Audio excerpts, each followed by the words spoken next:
Hey guys, I'm Turbo Chen. Welcome to my podcast. In this episode, there will be 3 parts to better help you understand the term individualism. I'm going to analyze 5 quotes from the book 12 Angry Men and make connection to one character in the book with the idea of one against many. In the second part, we will listen to 3 real-life stories to see the impact I had and made from 17th century to today. Finally, this episode will end up with an interview with a college student who currently studies in law program. Okay, let's get into the topic. Okay, so the first quote that I found is on the page 14. The foreman said, "Okay, all those voting guilty, raise your hands." Jurors 3, 7, 10, and 12 put their hands up instantly. The foreman and 2, 4, 5, and 6 follow a second later. Then 11 raises his hands, and a moment later 9 put his hand up. 8, 9, 10, 11, that's 11 for guilty. Okay, not guilty.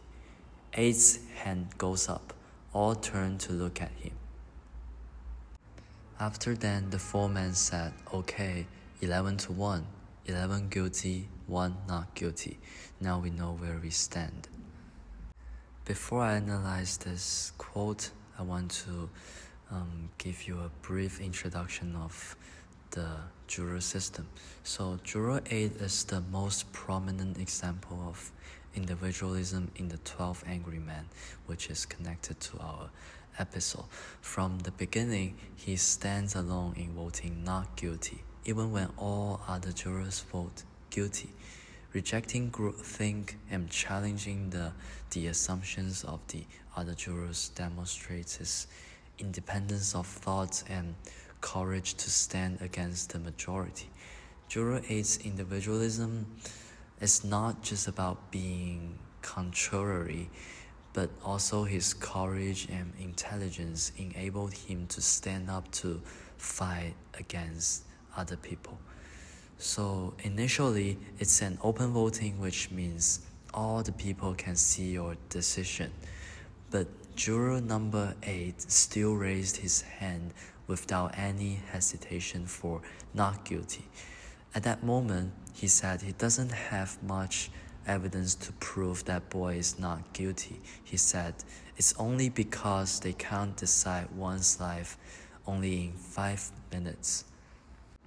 From my perspective, he said the boy is innocent just because a person's identity should not be determined in 5 minutes. So I think maybe 5 minutes is really too short for a meeting. I think it's not too late to discuss the details of the case more fully before making a final decision.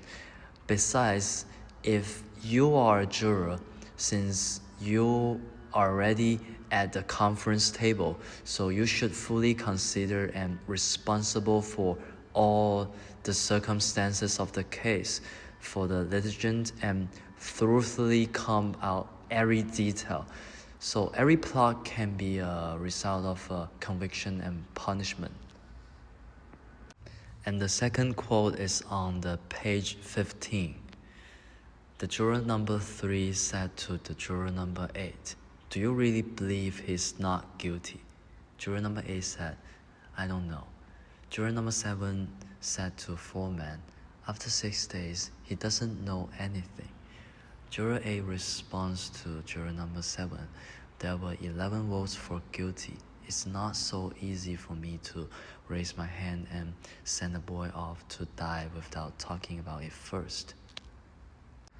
So those lines reveal that all the people around him not believe at him and they just want to end up this discussion.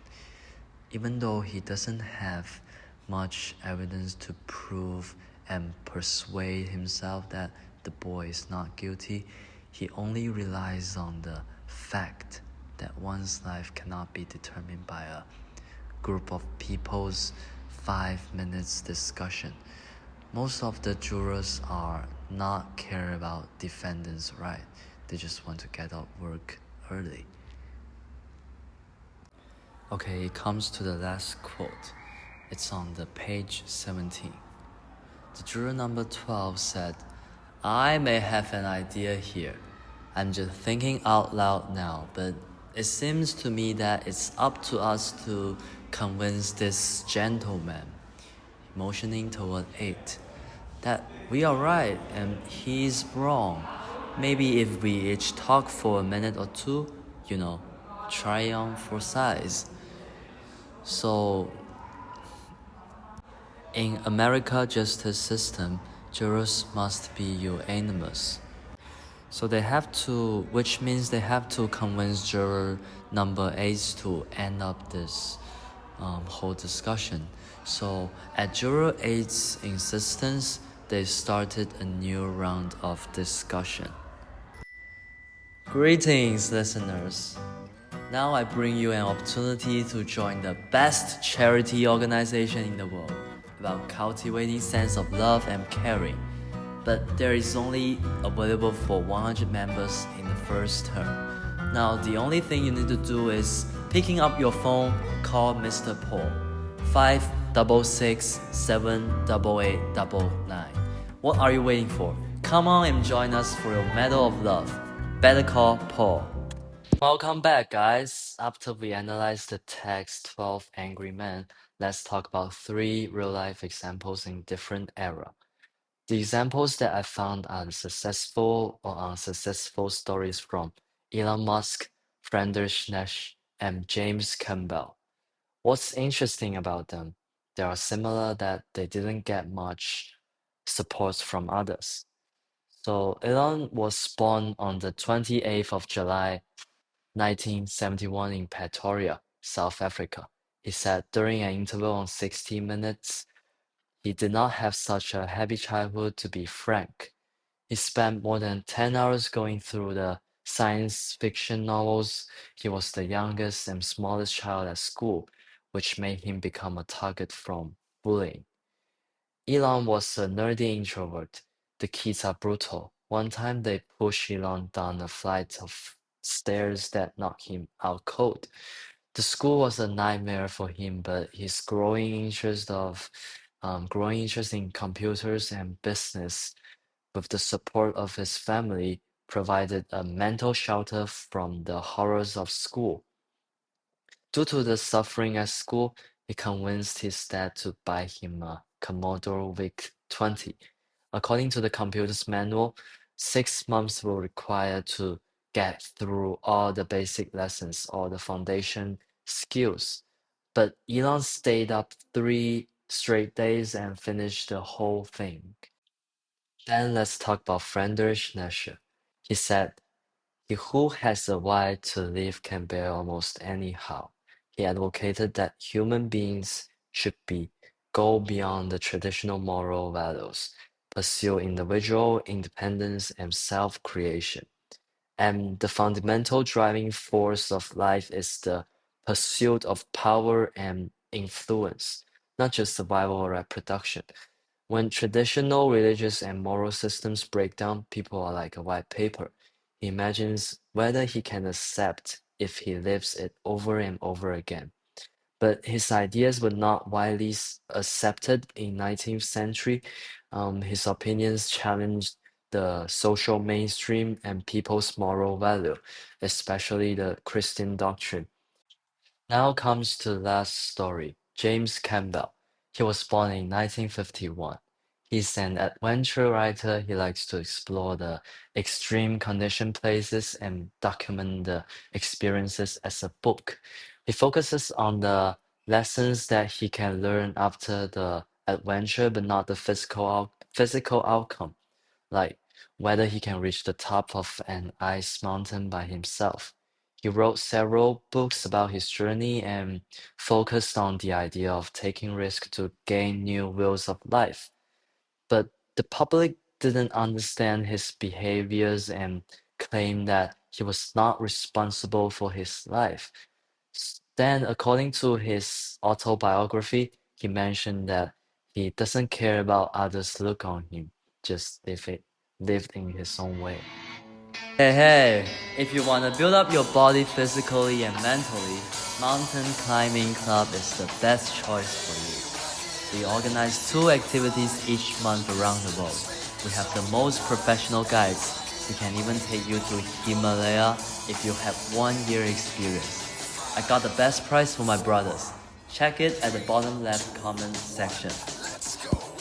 Okay, let's listen to an interview me with 刘怡全 to end up this episode. Okay, so Hello 啊，刘怡全，很荣幸可以采访你几个问题，然后呢，我会把整段采访录制下来，然后发到社交平台上面，你觉得可以吗 ？OK， 好，那我们就开始吧，请你先简单的向大家自我介绍一下。你好，我是一名法学专业在读的大4的一个学生。好的，首先第一个问题就是想问一下，你曾经有没有遇到过以一敌多的情况？就比如说周围的人啊都不支持你，但你却坚定着自己的内心的想法。如果有的话，后来的结果是什么？然后对周围的人有什么影响呢？情况在生活当中肯定是遇到的，不过让我印象最深刻的，可能还是高1的时候，那时候我成绩不太好，也是因为某些特别的原因吧，然后我下定决心好好学习了。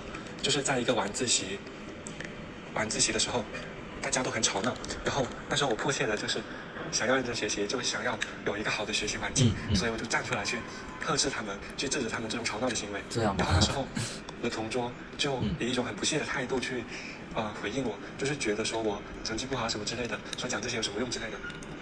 那时候肯定内心是很不甘的，包括其他同学对你这样的表现也是一种很不屑的态度吧。不过后面虽然心里还是很不舒服，但是我还是去做了这个事情。后面的话，我也是通过那一段时间的学习，在成绩上面也有了一定的提高那样子。对周围人的影响的话，我觉得肯定是会令他们刮目相看吧。如果你坚持下来的这个结果就是好的，那别人肯定是会对你投来一种赞许的目光吧，别人可能会打心底的去佩服你那样子。对周围的人有什么影响的话，其实这个我还真不太知道该怎么去表达这个事情。我觉得如果生活中遇到这种情况的话，首先如果你是真正的想去做这个事情的话，我觉得坚定去做就好了。因为无论是怎么样的结果，你心里都会，就至少你去完成了这样一件事情，就不会留下遗憾那样子。就算结果是好的或者坏的，就无论是怎么样的，其实都没有关系的。就其实不用太在乎别人对你的看法那样子。其实我特别理解你的想法，因为其实我也遇到过相似的情况。那我们聊一下第二个问题吧，就是在一些国家的司法系统有一个叫陪审团的系统，你学法律的话应该是有了解到。你觉得陪审团在做出最后决定之前，所有人意见必须达成统一重要吗？然后是第二个问题，我觉得所有人的意见必须达成统一，这个不是特别的重要。因为一个案件如果是比较疑难复杂的案件的话，很多陪审员他们对此可能会抱有不同的看法，最终的话肯定是以少数服从多数为原则，这样子是重要的。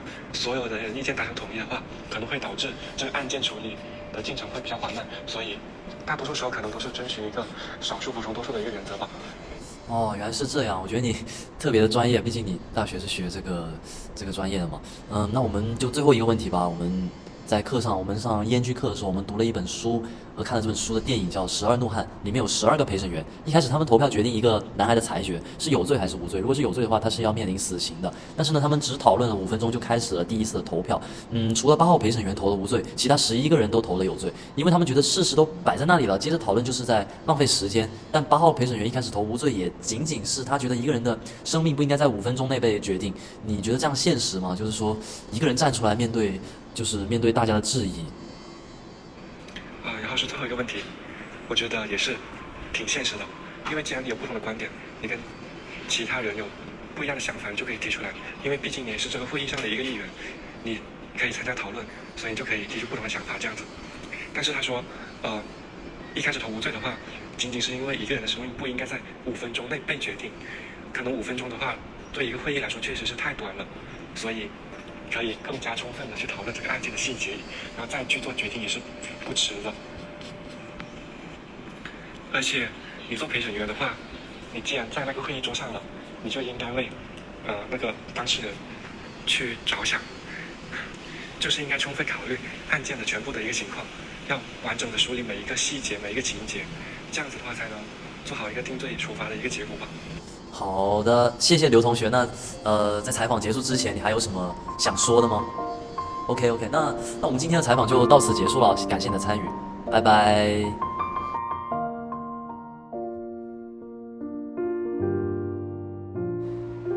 Okay, I guess this is the end of episode number 1. I hope you have a better understanding of the concept of individualism. And if you're still confused to anything, feel free to send an email to me. I will reply all of them in 3 weekdays. Finally, thanks for your listening. Thanks for all your support. Don't forget to follow my channel. See ya. Have a good day.